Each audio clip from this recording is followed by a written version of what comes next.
The metal beam pressed down on Commander's chest like the weight of a dying star. His forearms were pinned beneath twisted steel and broken concrete, and blue blood pooled around his massive body. Each breath sent sharp pain through his chitinous armor, cracked and split from the explosion that had brought down this section of the space station. Next to him, Captain Sarah lay on her side, her small human frame barely visible under the debris. Red blood trickled from a wound in her shoulder where the plasma blast had burned through her uniform. Her breathing was shallow and quick, but her eyes were still alert, still focused. The battle was lost, everyone knew it. They had broken through the main defense lines 3 hours ago. Their black ships moved through space like hungry shadows, swallowing the scattered remains of the Allied fleet. On the station, their soldiers swept through corridor after corridor, their energy weapons cutting down anyone who stood in their way. Had fought in wars across 50 star systems. He had seen civilizations rise and fall. His people, were known throughout the galaxy as the greatest warriors. Their forearms could wield weapons that would break the bones of lesser species. Their thick armor had turned aside plasma bolts that would melt through starship hulls. But even warriors could be trapped, even they could bleed and die. The explosion had come without warning. One moment had been covering the retreat of wounded soldiers down the main corridor. The next, the ceiling was falling and Captain was throwing herself forward, pushing him out of the path of a falling support beam. She had taken the plasma blast meant for him, her small body absorbing energy that would have killed them both. Now they lay together under the rubble, two soldiers from different worlds, waiting for death. The sounds of battle grew closer, boots on metal floors, the whine of energy weapons charging, shouts in languages that neither of them understood. They were thorough. They would check every room, every corner until they found any survivors. Turned her head toward him, wincing as the movement pulled at her wound. Her dark hair was matted with sweat and dust, but her eyes were steady. "Why?" she asked, her voice barely above a whisper. His translator unit had been damaged in the explosion, but it still worked well enough to carry her words to his mind. He understood what she was asking, even though she had not finished the question. "Why did my people choose to fight alongside yours?" he said. His voice came out as a series of clicks and growls, but his translator turned it into words she could understand. Nodded. It was a question that had puzzled many people. The Empire had stayed neutral in galactic conflicts for over 1,000 years.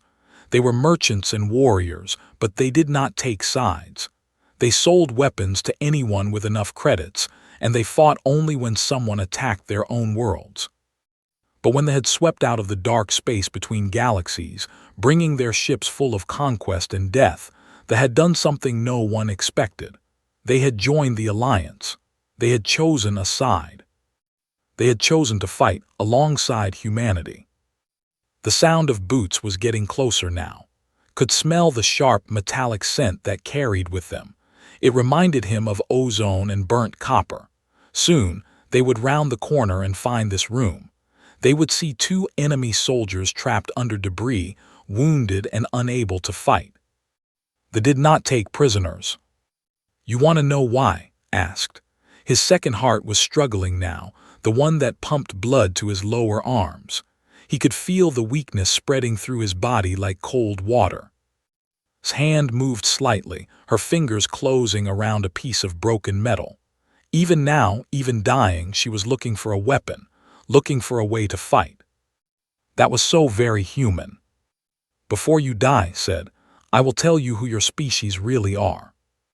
He had first encountered humans during the early days of the war. Before that, he had known them only as stories. A young species from a backwater world, barely 200 years out from their home system, weak and soft, with thin skin and fragile bones. No natural weapons, no armor, no great strength. The military leaders had laughed when the humans offered to join the Alliance. What could such a species offer against enemies like the? Had been among those who laughed. He remembered his first sight of human soldiers. They were so small compared to warriors. Where stood nearly 8 feet tall and weighed as much as a small vehicle, the humans barely reached his chest. Their weapons looked like toys in their thin hands. Their armor seemed like it was made of plastic and hope. But they had fought. Oh, how they had fought. The sound of voices echoed down the corridor, speaking in their harsh, clicking language. They were checking rooms methodically, searching for survivors to kill. Estimated they had perhaps 5 minutes before the enemy reached this room. 5 minutes to tell a story that had changed everything he believed about the galaxy and the species that lived in it. I thought I knew what warriors looked like, continued, his voice growing weaker. I thought strength came from size and armor and natural weapons. I thought courage was something you could see in the shape of teeth and claws. His breathing was getting more labored, but she was listening. Her eyes remained fixed on his face, waiting for the story he had promised to tell. Your ancestors, he said, they hunted creatures that could have eaten my people whole. They chased them across ice and stone and endless plains, not with claws or fangs or venom, with patience, with stubbornness, with the simple refusal to give up. The voices were closer now, could make out individual words in the language. They were discussing how to dispose of bodies, how to set charges to collapse this section of the station completely. Time was running out, but had a story to tell, and Sarah deserved to hear it before she died. She deserved to know why her species had earned the respect of warriors who had conquered half a galaxy. She deserved to understand what made humans special in a universe full of monsters. His memory took him back to the red sands of 442b, where he had first seen humans in real combat. The planet was a nightmare of burning winds and endless desert, where the temperature could melt the armor of most species. They had established a forward base there, using it to launch attacks on the nearby trade routes. The Allied command had given the mission to retake the planet to a combined force of shock troops and human marines. Had been skeptical. The humans looked so small and weak compared to his warriors. He expected them to collapse within hours in that burning wasteland. He had been wrong. The march began at dawn, told, his voice growing softer as the memories flooded back. 18 hours across the Crimson Desert. My warriors, bred for combat, trained from birth, began to falter after 12 hours. The heat was cooking us inside our armor. Our water supplies were running low. His eyes flickered with recognition. She had heard stories of that battle, though she had not been there herself. It had become legend among the human forces. But your people, continued, they just kept walking. He remembered watching in amazement as human marines, their faces red with heat and exhaustion, continued to put one foot in front of the other. They did not complain. They did not ask for rest. When one of them stumbled, the others helped them up and they all kept moving. When Sergeant collapsed from heat exhaustion, it was a human private who picked up his weapon and ammunition.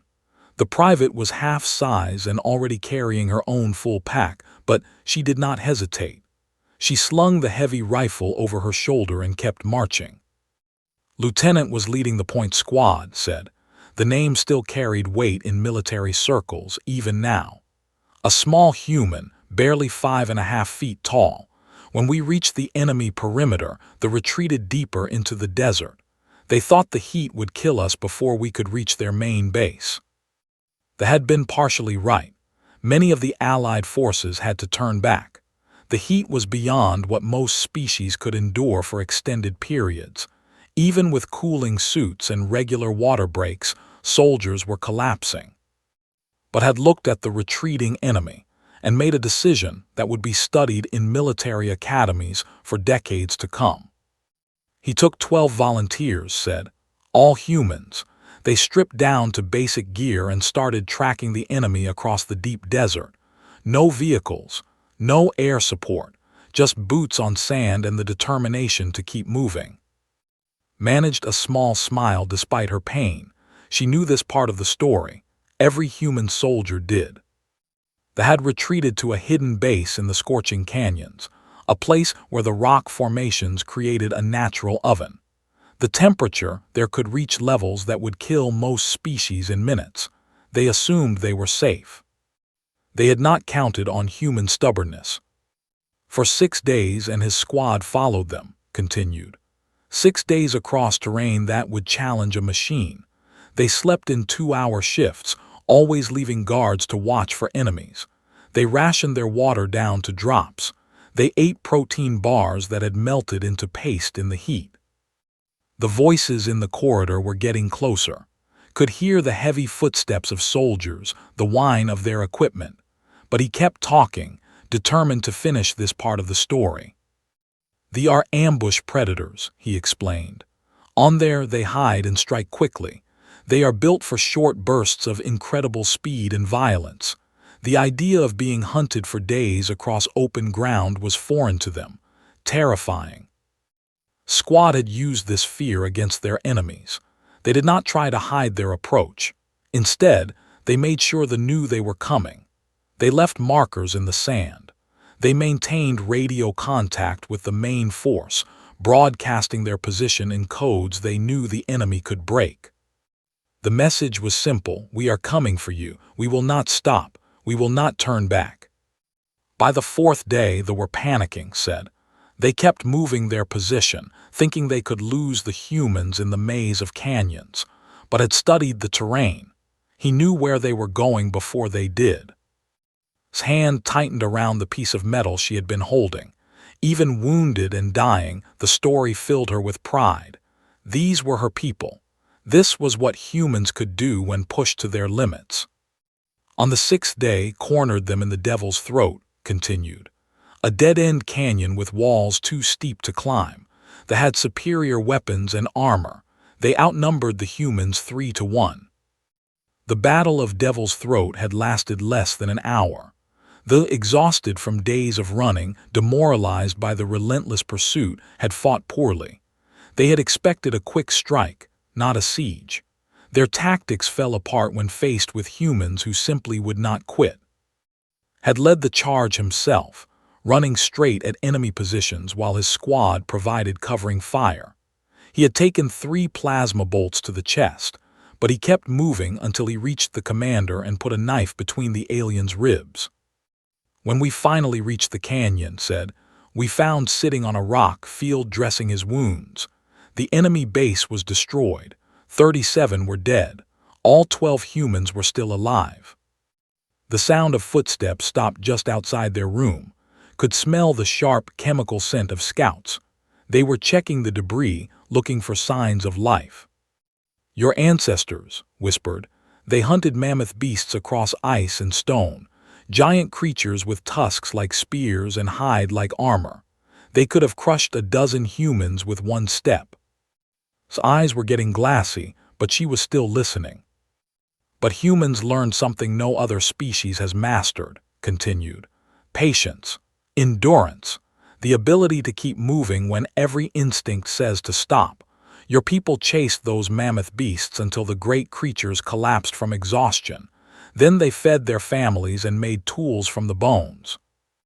They moved away from their hiding spot, continuing their search down the corridor, but knew they would be back. They were thorough, and they would not leave this section until they had checked every room twice. Every other species in the galaxy evolved to sprint," he said. "To pounce, to strike quickly and decisively. We hunt in bursts of speed and violence, but only humans learned to simply continue." His breathing was getting shallower, but her eyes remained focused on his face. She was fighting to stay conscious, fighting to hear the rest of the story. "We thought endurance was weakness," admitted. "We thought it was the refuge of species too slow or too weak to fight properly. We were wrong." He paused, remembering all the times he had seen humans push beyond what should have been possible. Marines marching for days without sleep. Medics working around the clock to save the wounded. Pilots flying missions until they collapsed at the controls. "Your species weaponized stubbornness," he said with something that might have been admiration. "You made persistence into a form of warfare." The sound of explosions echoed through the station's corridors, growing closer with each rumble. Emergency lights flickered red and orange, casting strange shadows on the twisted metal around them. Felt his strength ebbing away like water through cracked stone, but he had more to tell. Much more. There was another battle, he said too, his voice barely above a whisper. The Meridian Gate. You humans call it the Battle of Brothers. His eyes flickered with recognition. Even wounded and dying, she knew that name. Every human soldier knew it. It was the battle where humanity had shown the galaxy something that all military logic. Your Sergeant Martinez, continued, each word an effort. He was a medic attached to the 4th Marine Division. I was commanding the heavy guard on the right flank. The Meridian Gate had been a massive space station much like this one. It controlled the hyperspace routes between 3 major star systems. When they attacked it, they brought everything they had. Hundreds of ships, thousands of soldiers, weapons that could crack a planet's crust. The Allied forces had been outnumbered 5-1. The station was falling, remembered. Sector by sector, level by level. We had orders to evacuate all military personnel and essential civilians. The wounded were to be transported out first. Second heart was barely beating now, but his memory was crystal clear. He could see Martinez as if the man was standing in front of him. Not tall, not imposing. Just a human medic with steady hands and kind eyes, carrying a medical bag that seemed too big for his frame. The evacuation order came at 1400 hours, said. All medical personnel were to report to the transport bays immediately. They had broken through the inner defenses. We had perhaps 30 minutes before they overran the medical facilities. Martinez had been working in Trauma Bay 7 when the order came through. He was treating a wounded civilian, one of the bird-like aliens who had been destroyed in the first wave of attacks. The creature's wing had been mangled by shrapnel, and without immediate surgery, she would die. I was in the corridor when your medic received the evacuation order, continued. I saw him look at the wounded alien, then at his communication device, then back at the patient. His hand moved slightly, her fingers tracing patterns in the dust. She knew what Martinez had done next. Every human knew. He turned off his communicator, looked at thee and said, "Don't worry, we'll get you fixed up." It had been a direct violation of orders. Military regulations were clear. When evacuation orders were given, all personnel were to report immediately. No exceptions. The needs of the many outweighed the needs of the few. But Martinez had not left. I tried to convince him, admitted. I told him the alien would die anyway when they arrived. I told him he was throwing away his life for nothing, that it made no logical sense. Martinez had looked up from his patient and smiled. It was a strange expression for a moment of such terror, calm and confident and utterly human. He said something I will never forget, continued. She's under my care now, that means something. The words had made no sense to at the time. There was not Martinez's family, not even his species. They had never met before that day. There was no logical reason for a human to risk his life for a stranger. But Martinez had stayed. Other humans began arriving, said. Not many, but enough. A pilot named Jackson who should have been evacuating civilians. An engineer called who was supposed to be setting demolition charges. They had all heard Martinez's refusal to leave. His eyes were getting dimmer, but she managed to focus on his face. She knew this part too. How humans had a way of making impossible decisions seem inevitable. None of them had orders to stay, continued. All of them knew they would probably die, but they looked at Martinez working on that alien and they made a choice. The medical bay had become a fortress. Jackson used his pilot's knowledge to rig the defense systems, sealed the blast doors and rerouted power to keep the medical equipment running. Martinez continued surgery while energy blasts lit up the corridor outside. They saved 47 civilians that day, said. Even a few merchants who had been caught in the attack, species that had been enemies for centuries, all treated the same. They had reached the medical bay with overwhelming force, but the humans had held them off long enough for the last transport to arrive, a ship piloted by another human who had disobeyed orders to come back for survivors. Martinez died covering the evacuation, said quietly. Plasma bolt to the chest, just like you took saving me. His last words were to check that all the patients were accounted for. The sound of boots was returning, closer this time. They were being more systematic in their search, checking every room, every hiding place. I could not understand it then, continued. My people are warriors. We understand loyalty to family, to clan, to species. But Martinez died for aliens he had met that day, strangers who could give him nothing in return. His lips moved, forming words too quiet to hear, but understood. She was thinking of her own crew, the mixed species team she had commanded, the engineer who had taught her strategy games, the pilot who had saved her brother on Europa, the relationships that had formed across the vastness of space and the barriers of biology. Your species forms bonds that transcend genetics, said, pack loyalty beyond bloodlines. I watched human soldiers risk their lives for warriors they had met the previous week. I saw them share rations with prisoners who had been trying to kill them the day before. There had been other incidents. Commander, who had refused to leave wounded enemies behind during the retreat from Vega Prime. Lieutenant, no relation to the captain dying beside him now, who had given her oxygen mask to an injured during a hull breach, knowing it meant she would suffocate in the vacuum. The galaxy thinks in terms of species, explained. Humans think in terms of people. You do not see a warrior or a civilian or a soldier. You see someone who needs help. The voices were getting very close now, could make out individual words in the harsh language. They were discussing whether to search this room or move on to the next section. Time was running short. There was a human female, continued, speaking faster now, captain of the 5th Fleet. She was captured during the siege of Station, held prisoner for 6 months. His captivity had been brutal. They did not follow the usual conventions of war when it came to prisoners. They saw captives as sources of information and examples of their power. When she was finally rescued, said, we expected her to hate them, to want revenge. Instead, she requested permission to return to the prison camps. His eyes widened slightly, despite her weakness. She said the guards were just following orders, explained.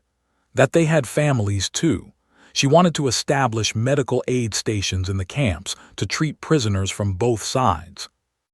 It had been another decision that made no logical sense to most alien minds, had suffered under captivity. She had every right to hatred and desire for revenge, but she had chosen compassion instead.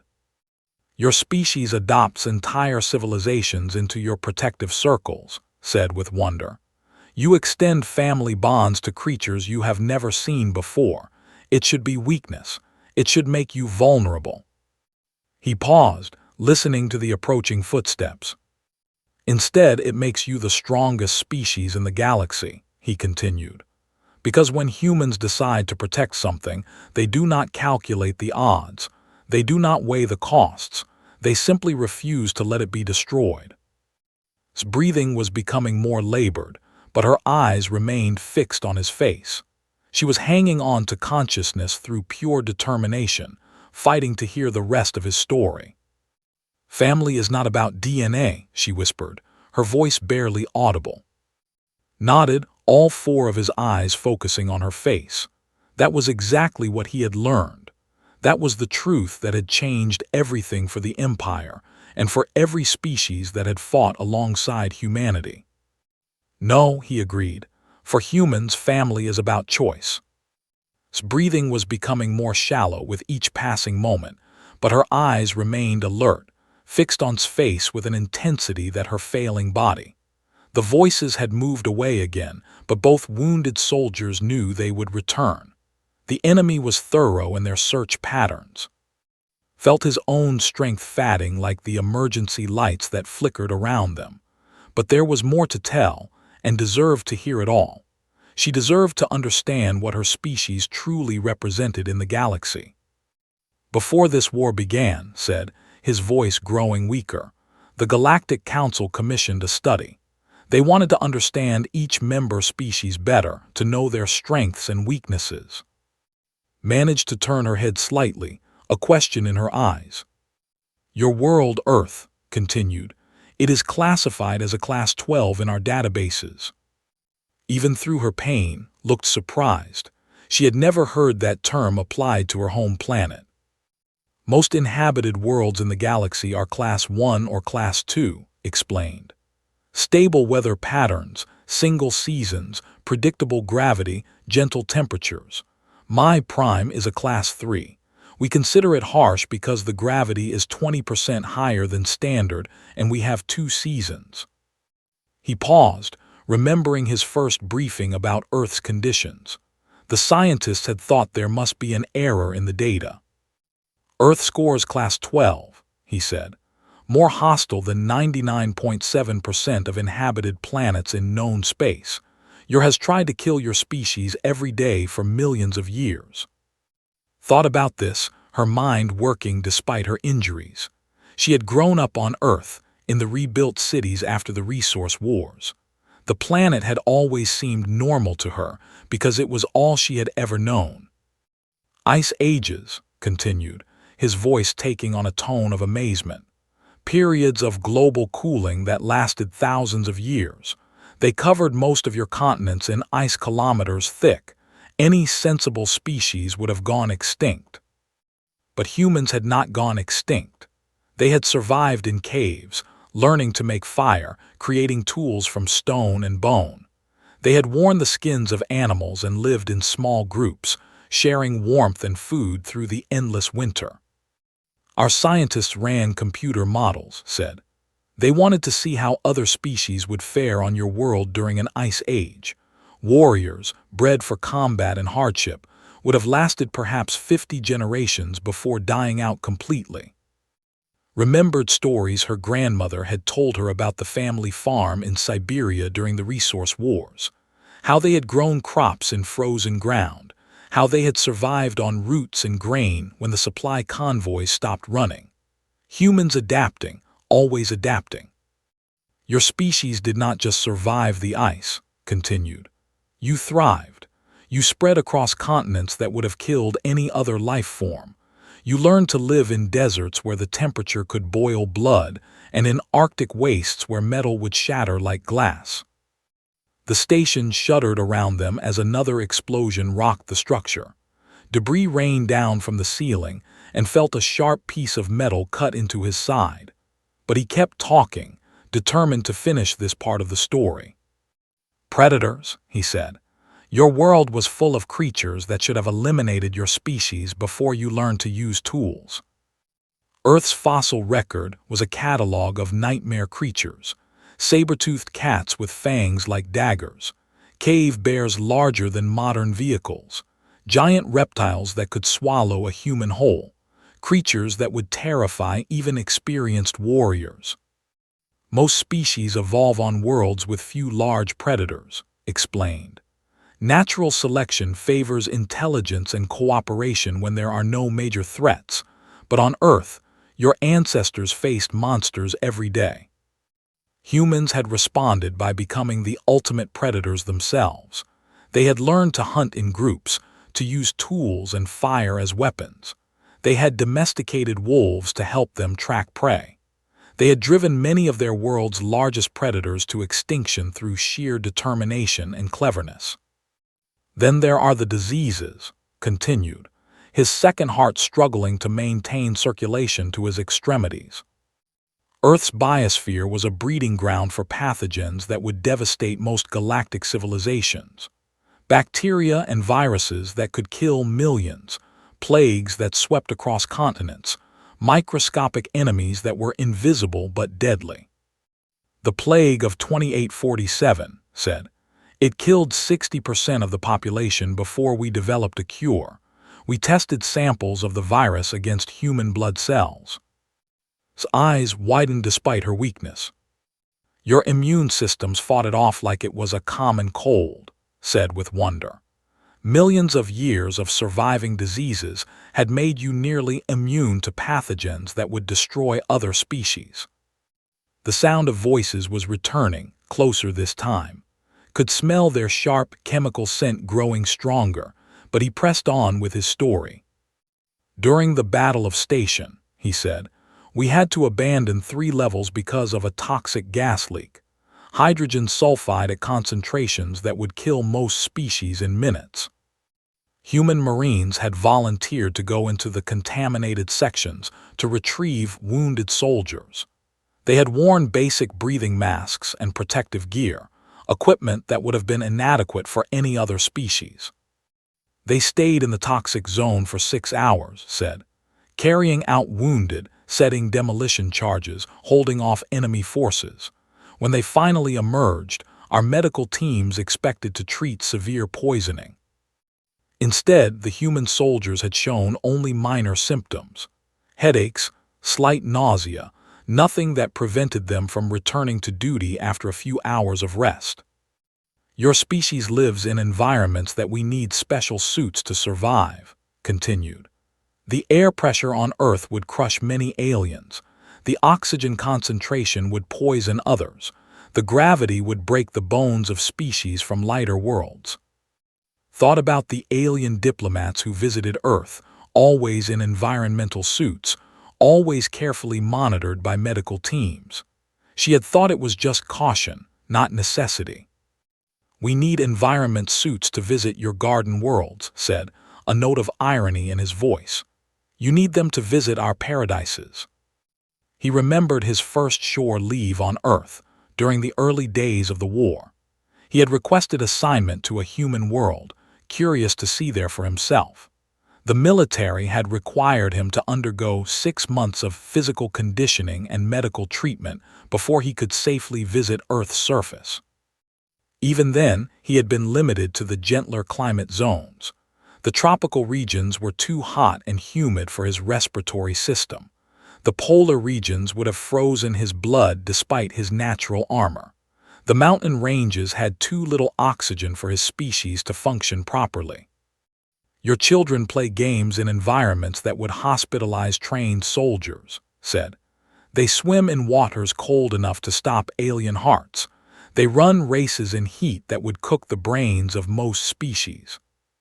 The voices were very close now. Could hear individual soldiers discussing their search patterns. They would find this room within minutes. But the most incredible thing, he said urgently, is how your species responds to all of this. His hand moved slightly, encouraging him to continue. Most species that survive harsh worlds become specialized, explained. They adapt to specific conditions and lose the ability to live anywhere else. Arctic species cannot survive in warm climates. Desert species die in wet environments. But humans were different. Humans were generalists taken to an impossible extreme. Your species can live anywhere, said with amazement. Frozen wastelands, burning deserts, poisonous swamps, high mountains, deep oceans. You adapt to conditions that would kill other species, and you do it in a single generation. He had seen human colonies on worlds that other species had deemed uninhabitable. Volcanic planets where the air was full of ash and acid. Ice worlds where the temperature never rose above freezing. Ocean worlds with crushing pressure and constant storms. You do not just survive the impossible, said. You make it home. His eyes were beginning to close, but she was still listening, still hanging on to consciousness through sheer will. Your grandmother, said suddenly, remembering something from service record.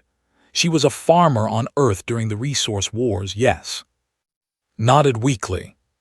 She grew crops in Antarctica, said, in soil that was frozen for months each year, under skis that barely saw sunlight. She fed thousands of people from land that should not have been able to support any agriculture at all. That was humanity in a single story. taking the impossible and making it work through pure stubborn determination.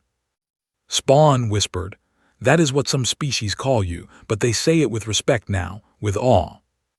The station's power systems were failing around them. Emergency lights flickered and died, plunging sections of the corridor into darkness.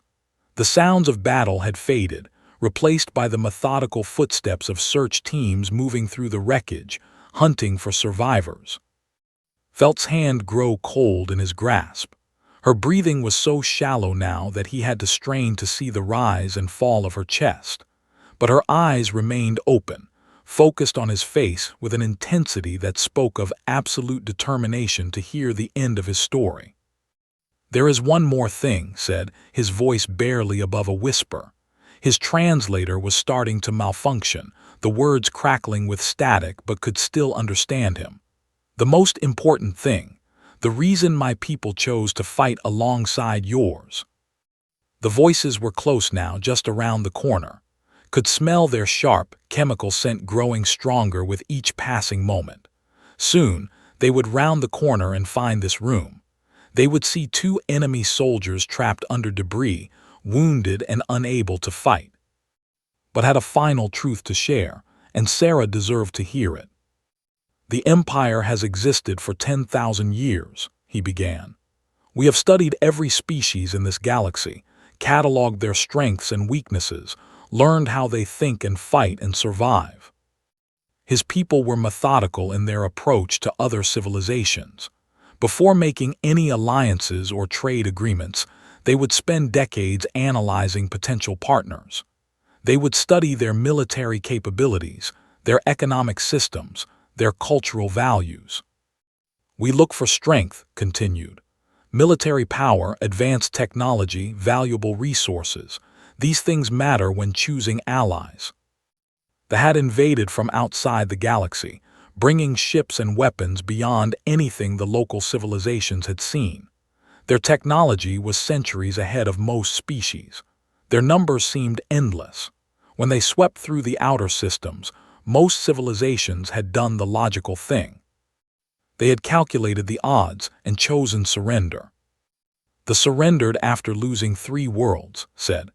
"The hegemony lasted 6 months before negotiating peace terms. Even the proud empire chose exile over extinction." Species after species had made the same choice. They had looked at the forces, run the numbers, and decided that resistance was futile. Better to survive as subjects than to die as free beings. "But humans," said, and despite his wounds, his voice carried a note of wonder. "Humans looked at impossible odds and asked not can we win, but how do we win?" His lips moved slightly, forming words too quiet to hear, but understood. She was thinking of all the times her species had faced extinction and refused to accept it. All the times they had been told something was impossible and had found a way anyway. "Your species has been nearly extinct 17 times in your recorded history," continued. "Ice ages, plagues, wars, disasters that should have ended your civilization completely. Every time, humanity had been reduced to small populations scattered across their harsh world. Every time, they had been forced to rebuild from almost nothing. Every time, they had not only survived but come back stronger than before."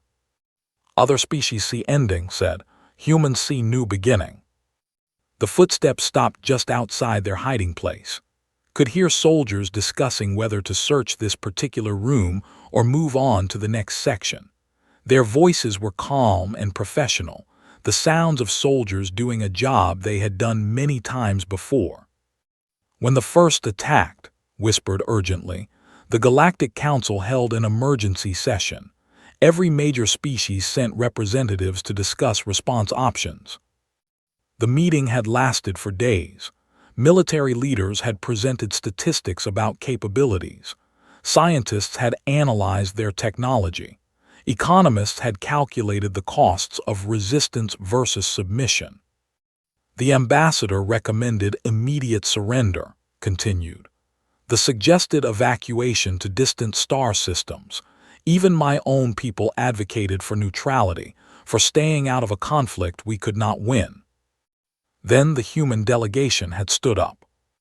Ambassador Williams was a small woman, remembered, barely 5 feet tall with gray hair and kind eyes. She looked like someone's grandmother, not a military leader. Williams had listened to all the arguments for surrender, all the logical reasons why resistance was impossible. Then she had walked to the center of the chamber and spoken words that would be remembered for generations. She said, "My species has a saying, it is better to die on your feet than to live on your knees," recounted. "We will not surrender, we will not run. We will fight and we will find a way to win." The chamber had erupted in arguments. Other species had called the human position suicidal, illogical, a waste of lives and resources. The mathematics were clear. They were too powerful, too advanced, too numerous to defeat. But then Williams said something else, continued, something that changed everything. The human ambassador had looked around the chamber at all the alien faces, all the species that had already given up hope of victory. She said, "We have done the impossible before. We can do it again, but we do not have to do it alone," remembered. "Stand with us and we will show you that there is no such thing as hopeless." The outside their room had decided to move on to the next section. Their voices faded as they continued their systematic search, but knew they would be back. They always came back. "That was when I understood," said, his voice growing weaker as his life ebbed away. "Your species does something no other civilization has ever done. You make your allies believe the impossible is merely difficult." His breathing was becoming more labored, but her eyes remained fixed on his face. She was fighting to stay conscious, fighting to hear the end of the story. Hope whispered, "That is your greatest weapon, not your endurance, not your adaptability, not even your pack bonds, hope itself." Humans had a relationship with hope that was unlike any other species in the galaxy. When faced with impossible odds, most civilizations would calculate their chances and make logical decisions based on probability. But humans would look at the same odds and find reasons to believe they could change them. 3 months after Williams's speech, the Empire voted to join the Alliance, said, "Not because we thought we could win, but because humans made us believe we could." The decision had been unprecedented in history. For over 1,000 years, his people had stayed neutral in galactic conflicts. They were warriors and merchants, but they chose their battles carefully. "Your species convinced us that some things are worth fighting for even when victory seems impossible," continued. "That surrender is not the only logical choice when faced with superior force." His hand squeezed his weakly, and he could see tears forming in her eyes. Not tears of sadness, but tears of pride. This was her heritage, her species, her people. On 442b, when tracked across the desert, he had no guarantee of success, said. But he believed it was possible, and that belief made it real. The same pattern had repeated across dozens of battlefields. Human soldiers facing impossible odds and refusing to accept defeat. Human commanders finding ways to win battles that should have been lost. Human civilians rebuilding their cities even as enemy ships darkened the skies above them. "You turn hope into a contagious force," said with wonder. "Other species fight alongside humans and begin to believe that victory is possible, that tomorrow can be better than today, that the impossible is just another problem to be solved." The sound of footsteps was returning, closer this time. Could hear the discussing their search pattern, deciding to make another pass through this section. "My people learned to hope from yours," said urgently, "and that made all the difference." His eyes were starting to close, but she managed to keep them open through sheer force of will. Her lips moved, forming words that were barely audible. "Tell them," she whispered, "tell them we're not giving up." Nodded, understanding completely. Even now, even dying, Captain Sarah was thinking about the message her death would send. She wanted the enemy to know that humans would never surrender, Never stop fighting, never lose hope. I will, promised. I will tell them that humans are the species that refuses to accept defeat, that you make the impossible merely improbable and the improbable inevitable. His breathing stopped, but her eyes remained open for a moment longer, still focused on his face. Then the light faded from them and she was gone. Held her cold hand and waited for them to find them. When they did, he would have one last message to deliver, a final truth about the species that had taught the galaxy how to hope. The footsteps rounded the corner, and energy weapons began to charge. But was no longer afraid. Humans had taught him that death was not defeat as long as the cause lived on, as long as hope remained. And hope, he now understood, was the one thing that could never truly die.